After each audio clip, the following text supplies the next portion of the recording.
हम आप लोग को एक लाचारी गीत सुनाती हूँ। मेरा लाचारी गीत अच्छा लगे तो प्लीज सब्सक्राइब करें, लाइक करें और कमेंट करके बताएं कैसा लगा। तोरी ले करला पाती लिखिला वियोग जी, पूरी कमाई राजा हमारा के दिहा जी, पूरी कमाई राजा हमारा के दिहा जी, पूरी कमाई धन तोहरा के देबै जी, अपने नहीं हरे धाना कबहू ना जाऊ जी, अपने नहीं हरे धाना कबहू ना जाऊ जी, पूरी कमाई धन तोहरा के देबै जी, अपने नहीं हरे धाना कबहू ना जाऊ जी, अपने नहीं हरे पिया कबहू ना जाबै जी, अपनी बहिनिया पिया कबहू ना आना जी, अपनी बहिनिया पिया कबहू ना आना जी, अपनी बहिनिया धन कबो ना भूलैबै जी,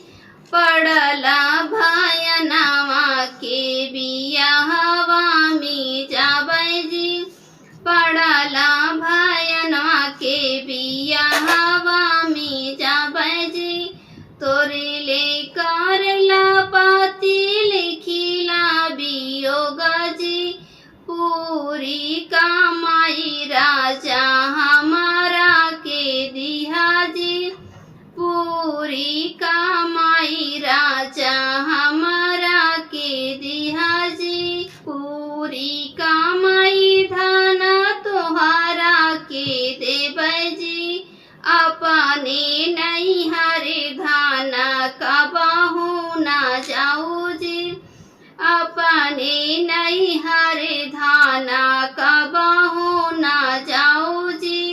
अपने नहीं हरे पिया कबो नहीं जाबै जी,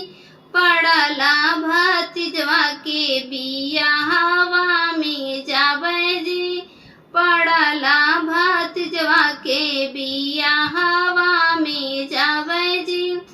तोरे ले करला पाती लिखिला वियोग जी,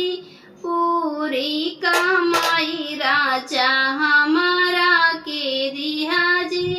पूरी कमाई राजा हमारा के दिहा जी। मेरा लाचारी गीत अच्छा लगा हो तो प्लीज सब्सक्राइब करें, लाइक करें और कमेंट करके बताएं कैसा लगा।